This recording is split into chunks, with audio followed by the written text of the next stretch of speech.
when it comes down to astrology, that's something you've been looking into for about 5 years. What about numerology itself? A little bit of numerology. I still don't understand too much, but I know enough. I'm trying to help you out there. Your son gifted you a book. Yeah, Power of the Eight. Power of the Eight. When did he give you that book? He gave me that book, I believe, in 2017. He actually went and bought it himself to gift it to me. And did you know that you at the time that I was an 8? No, I had no clue. Did he tell you where you were 8? No. He just said, I want you to read this book. 2 books, actually, The Alchemist and The Power of the Eight. Do you have any doubt in your mind that he knew you were 8 life path and he gave that to you? He knew. He knew. He knew. He knew.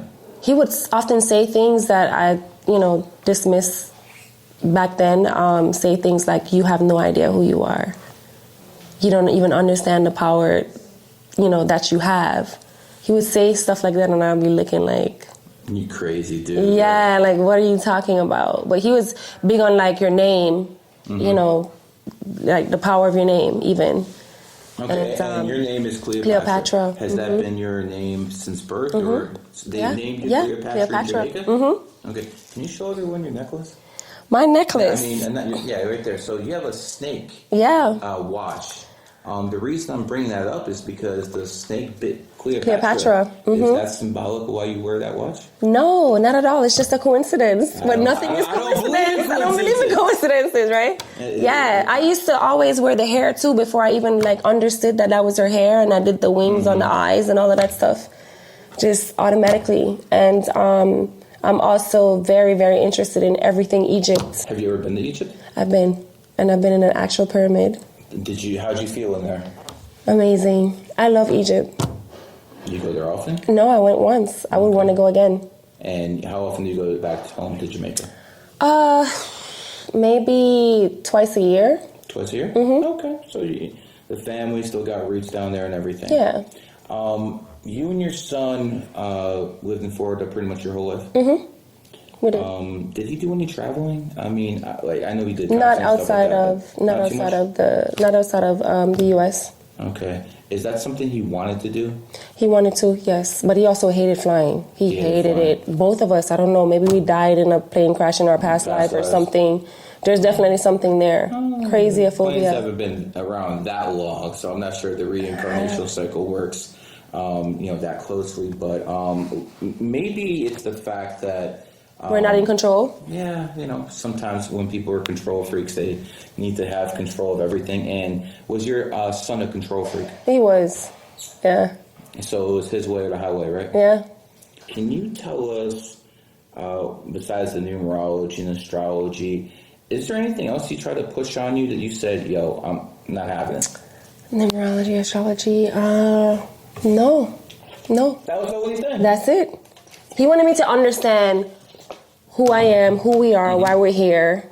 Like, this is just not, this is a system. This is not just, you're born to work and die and be on a treadmill. He felt like the school system was a prison. Like, his mind was completely different. Yeah, I started understanding the school system was a prison around, I don't know, I was 14, 15, because in math class, they would always say, show your work. Yeah. I could just do it in my head. Like when you gave me your birthday, I don't need to. Yeah. I just do it in my head. Yeah. So I remember when they kept me after school and they said I was cheating because I didn't show the work. They said I was copying someone else. I stayed after school. There was no one else around. I did all the answers and I didn't show any work. I'm like, who'd I copy from now? Yeah. So I always had a problem with authority too. Yeah. But I don't think I was quite as aggressive maybe as your son. Yeah. Did he ever have any trouble with the law? Boy, did he ever. Yeah. A lot, all the time. Tell us some of the conversations you would have had with him after you bailed him out or oh my God. Something like that. I would just be screaming and cursing in Jamaican, That's it. I would just curse him out in Jamaican, What did he say about it? Didn't work. Like, he's gonna, like, my son just, Could you control your son at all? No. No? Do you think it was just that he was that that dude that was not controllable, or it's just he was not controllable, or you're just a single mother that can't control? No, he's just not controllable. I think also he felt like we reversed roles in this lifetime. He felt like he was your father. He felt like he was my father in my last life. He felt that he was here to guide you instead of the other way around. I don't know what he thought in this life, but he feels like he was my dad in our past life. He said that on multiple occasions. How old was the first time when he said that? What was he, like 15? I actually have a video on my Instagram of him talking about school, and when he first started being conscious as a kid, saying, "Oh my God, fuck, I'm back in this realm." It's on my Instagram right now. He said that. He said, I'm back in this realm," and he talked about being in the school and being in the system and stuff like that. Did he talk about past lives quite often? Not quite often, but he does believe that. He believes in it, for sure. He believes that energy cannot be destroyed. So even if he passes away, that he will return. Mm-hmm. And one of the things that he told me that kind of stick with me is that he said, when I die, I'm going to come back through you. I'm going to always choose you. He's going to come back through you. What does that mean? He said he picked me to be his mother in this lifetime, and he will always pick me in every lifetime. That's some deep shit. It is. Wow. Yeah. What were you thinking when you have a child his age telling you this stuff? Just thinking weird, at the time. Just thinking weird, but okay. I love that, I mean, you knew he was special, but when he says stuff like that, you pretty much dismissed it? Dismissed it, yeah, because, you're not conditioned in that way. Mm-hmm. You know what I mean? So it seems very far-fetched. Like, what are you talking about? You know what I mean? When he says these things. Even though he died very young, tell me about his evolution as a man. It was very rapid. Very, very, very. When did it start to when? He started giving issues, I think, at 13. But it was like really bad and drastic, and then turning into 19 into 20. It's like overnight, just a different person. Did you have any doubt in your mind that if he actually was still alive right now, he would have superseded Jay-Z, 100%, 100%. Do you think they felt that too? I can't speak for them how they feel, but I think everybody knows, because even right now, they were all reaching out to him though, weren't they? Yeah. The other day, SoundCloud put out their numbers, and I believe he was number 6 still in the world. He passed away 5.5 years ago. 5.5 years ago, and he's still number six in terms of doing numbers. Yeah. Your son's a martyr. Mm-hmm. Do you believe that? I believe that. Did he tell you that he was going to be a martyr? No, but he said, you're going to see how genius I am when I passed away. Do you think he expected to pass away? Oh yeah. He talked about that all the time. Talked about it all the time, and he told me that he wasn't going to make it at 21. Me and plenty other people all the time. Stop. Yeah. He told you a number of times he wasn't going to make it to 21. Was he joking? Was he serious when he said that? He was always. I said stuff like that too. He was always serious, and that would piss me off. And why it would piss me off is because he believed in manifesting and he believed in the power of the tongue and all of those things. And I'm like, you're contradicting yourself, because one moment you're saying that, I'll laugh and I'll be like, don't give me a heart attack when he do certain things. And he'll be like, don't say that, take that back. He would always say that to me. So I'm like, why are you saying that? Like, you're literally putting that out. And he's just like, I'm not just saying it, I know. He would always say that. Yeah, he's then very confident when he said that. He would always say that. That's exactly what happened. And that's exactly what happened. Crazy shit that nobody knows. The day before he died, talk to me. That night, he went to Walmart by himself and bought a shitload of white candles. Left them in the house by the fireplace. Those were the candles that we ended up using for his candlelight visual 3 days later. I swear to God, I can't make it up.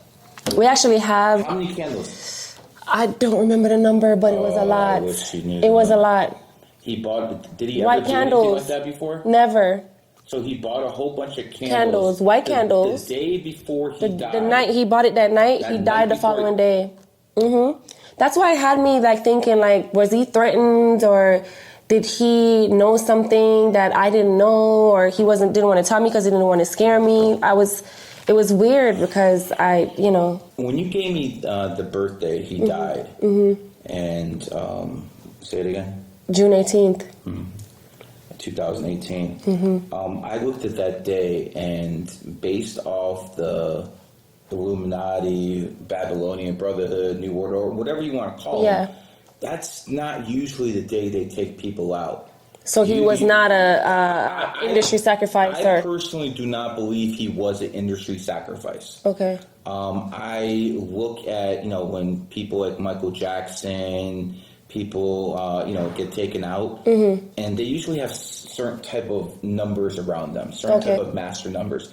I don't see that here. What I do see is a lot of martyr energy in that day. I see quite a bit of martyr energy in that day. We know your son was very into numerology, was very into astrology. Is it possible that he knew from that? Yes. His chart, his birth chart? Is it possible that you think, because you're around him, right? Is it like a couple of days before he goes, was he acting funny? Anything different? Like I said, he went and bought the candles. He wanted me to paint his nails black that week, but I had to go to LA, so I didn't get to do it. He also said he wanted me to find him a monk. He was like, I want you to find me a monk. I'm like, a fucking monk for what? He was just like, I want a monk. Why did he paint his nails black? I don't know. I have no idea. And then he had a conversation with his aunt. White candles and black nails. Yeah, weird. So in letterology, gematria, white, if you take W equals the 23rd letter, you break it down to 5, it adds up to an 11. Do the same thing with black, B equals 2, L equals to 12, break it down to 3. It also adds up to an 11. If you go to Freemasons, they always have a checkered floor. Yeah. They always have a black, white, because that's 1111. You understand? Yeah. That's what they're doing. So they basically have a frequency within that. So I'm looking at white candles, black nails, and then he goes in a few days. Maybe he actually knew something. Maybe I don't know. Maybe he said something. I don't think he was threatened. Yeah. Because if you're threatened, you don't act in those type of ways. Right. I'm thinking that maybe he just somehow knew that something was coming. Yeah. Maybe he just wanted to be a martyr. So he believed that, by the way. You pick your dates to come to this realm. You pick your death dates. He believes in all that stuff. And he told you. So again, he didn't think he was going to live to 21. He told you that many times. He also bought a whole bunch of white candles the night before he died. And he had a conversation with his aunt, and just randomly saying, if I ever was to pass away, I don't want to be burnt. I don't want to be buried. What ended up happening then? He's in a mausoleum in the wall. That's what he wanted. That's what he wanted. I'm thinking that's what he wanted if he didn't want to be burnt. And that's the Egyptian. That's the Egyptian way, right? If you don't want to get burnt or buried, you're gonna be. There's pretty much no other way to do it. When I went to the where he's buried, they had one mausoleum ready. Are you kidding? It's underwater. It's underwater and it's facing the east. What's the significance of the east? The sun rises every morning in the east, right? 100%. There's no coincidences, right? There's no coincidence. I'm trying to tap into his mind through you, in the last couple of days of his life. And I'm just thinking, based off everything you're telling me, maybe somehow he knew he was going to go and he's doing everything he can to be a martyr. Yeah.